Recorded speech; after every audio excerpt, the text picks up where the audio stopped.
পাত্রপক্ষ পাত্রীপক্ষ যেন তৌহিদবাদী হয়, যেন নামাজি হয়। যদি দেখা যায় যে পাত্রপাত্রীর এক পক্ষের লোক তৌহিদ সুন্নাহর অনুসারী, কোরআন সুন্নাহর অনুসারী, মুওয়াহ্হিদিন, সুন্নতের অনুসরণকারী, মুত্তাবি সুন্নাহ, আর আরেক পক্ষ, দুই পক্ষের এক পক্ষ হচ্ছে বেদাতি, বিশেষ করে মাজার পূজারী অথবা শিয়া, বেরেলভী, যারা বিভিন্ন সুফিদের কীর্তনদের বিশ্বাসী, আটরসি, মাইজ ভান্ডারী, দেওয়ানবাগী, জনপুরি। আর বাংলাদেশে তো তরিকার অভাব নাই, গণাইতে থাকলে যে এর আগে কয়েকটা গনিয়েছিলাম বা আলোচনা করেছিলাম, আর বাকিগুলি করিনি। তো এক মূর্খ বলছে যে আমাদের তরিকাটা ঠিক আছে। এইখানে দামামে থাকতো সেই লোক, মানে তার রুমমেট এসে আমাকে বলছে যে চরমনাইরা বিভ্রান্ত, যেহেতু শেখ তার বিরুদ্ধে বলেছে, কিন্তু আমরা চন্দ্রপাড়া, আমাদেরটা ঠিক আছে। কথা বুঝতে পেরেছেন? তো একটা একটা করে কত জোড়া তালি, তো গোটা কাপড়ই যদি ছিঁড়া হয় তো তালি দেবেন কোনখানে? আমাদের দেশের মানুষের আকীদা, মানে এত বিভ্রান্তি আর এত তরিকত, যে কোনটা নিয়ে আলোচনা, সারা জীবন যদি 200 বছরও বাঁচা যায়, তবে এই তরিকাগুলি যা বাংলার জমিনে প্রচলিত মানবরচিত তরিকা, ইসলামের নামে, ধর্মের নামে, এসব তরিকার বিরুদ্ধে আলোচনা শেষ হবে না। শিরকে উৎখাত করা, বিদআতকে উৎখাত করা এত সহজ নয়, কারণ সেটাকে জান্নাতে যাওয়ার রাস্তা মনে করছে, যেটি নিঃসন্দেহে জাহান্নামের রাস্তা, সব রাস্তাগুলি। সুতরাং এক কথায় যতগুলি তরিকত মরিকত আছে, যাদের কাছে পীর মরিদি আছে, সবগুলি পথভ্রষ্ট, সবগুলি হচ্ছে দোয়াতুন আলা বাবে জাহান্নাম, দোয়াতুল দলাল, গোমরাহের দিকে, আল আইম্মাতুল মুদিল্লিন, হাদিসের ভাষা। পথভ্রষ্ট ইমাম, পথভ্রষ্ট আলেম, আর পথভ্রষ্ট দায়ী, পথভ্রষ্ট ওয়াইজ, পথভ্রষ্ট গোমরা জাহান্নামের দিকে আহ্বানকারী, তাদের ওয়াজ, তাদের লিখনি, তাদের সমস্ত কিছু ইসলামিক কার্যক্রম সব জাহান্নামের দিকে ডাকছে, দোয়াতুন আল বাবে জাহান্নাম।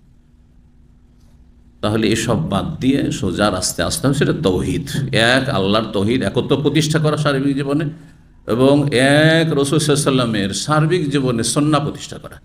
রাসূলুল্লাহ সাল্লাল্লাহু আলাইহি ওয়াসাল্লামের ইসলামটা কেমন ছিল 1400 বছর আগে, এটা দেখতে হবে আপনাকে একজন মুসলিম হিসেবে, তাহলে হকের সন্ধান পেয়ে যাবেন। সাহাবায়ে কেরামদের জামানায় যাদেরকে নবী সাহেব ছেড়ে গেছেন সেই ইসলামের উপর, কাঁটি ইসলামের ওপর, তাদের তরিকা কি ছিল, তাদের আমলগুলি কেমন ছিল, তারা কি পীর মুরিদি করতো, তাদের যুগে মাজার ছিল, তাদের যুগে মিলাদ ছিল, তাদের যুগে শবে বরাতের এইসব ছিল, তাদের যুগে কি মরার নামে খাবার দাবার ছিল, তাদের যুগে কি এই নাচানাচি আর ওই আপনার প্যান্ডেলে উঠা আর স্টেজে লাফ দেওয়া আর আপনার খুঁটি আর খুঁটিতে বওয়া আর পাগল হয়ে এমন জিকির করে যে পাগল হয়ে যাবে, সব মাতলামি ছিল? এটা তো মদখোরদের কাজ, এগুলো কোনো ধার্মিক লোকের কাজ নয়। জি,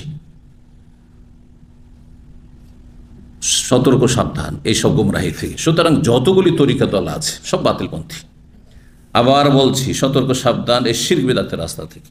বিবাহ শাদীর ক্ষেত্রে পয়সা দেখে যেখানে সেখানে বিয়ে দিয়ে দেবেন, এটা হারাম, এটা খেয়ানত। আপনি আপনার মেয়ে, আপনার বোনের ক্ষেত্রে, আপনার অধীনে যে আছে, আপনি অভিভাবক হিসাবে আল্লাহ আমানত দিয়েছেন, খেয়ানত করলেন আপনি। দুনিয়ার স্বার্থে বিদেশে থাকে সেই জন্য, ইউরোপ আমেরিকায় থাকে সেই জন্য, পয়সা আছে সেই জন্য, ক্ষমতা আছে সেই জন্য নেতাদের ঘরে বিয়ে দিলেন, হারাম। এরকম আর একটি দিক হচ্ছে নাস্তিকরা, নাস্তিকদের ঘরে বিয়ে দিলেন আপনি, সেকুলারদের ঘরে বিয়ে দিলেন, যারা বলছে আমরা সব সেকুলার, আমরা গণতন্ত্রে বিশ্বাসী। বিশ্বাসী মানে কি? ইমান, আপনার ইমান কোরআন হাদিস না, আপনার ইমান হচ্ছে গণতন্ত্রে আপনার বিশ্বাসী, মানে দলভারী হইলেই সেটা হক। আল্লাহ তো বলছেন জান্নাত জাহান্নামী, জান্নাতি জাহান্নামী সমান নয়। আল্লাহ বলছেন যে অধিকাংশ লোক জাহান্নামী, অধিকাংশ লোক কাফের, ফাসেক, পাপিষ্ঠ। কী করে বলছেন যে মেজরিটি হচ্ছে হকের, সত্যের মাপকাঠি? না, মোটেই না। ইমান আর কুফরের বিষয়। তাহলে যারা এসব ভ্রান্ত মতবাদে বিশ্বাসী, সেই মতবাদগুলি পশ্চিমা দেশ থেকে আসুক, ইহুদি নাসারার পক্ষ থেকে আসুক, অথবা সুফি মাজার পূজারীদের পক্ষ থেকে আসুক, সবগুলি ভ্রান্ত মতবাদ, জাহান্নামের রাস্তা, আসহাবুল জাহিম। সুতরাং তাদের সাথে বৈবাহিক আত্মীয়তা জায়েজ না। আপনার বংশে তকদিরে চলে এসে, আমার বংশে কিছু মাজারপন্থী আছে, বেদাতি আছে, সুফি আছে, সেটা তকদির, আপনি অপারক সেই ক্ষেত্রে।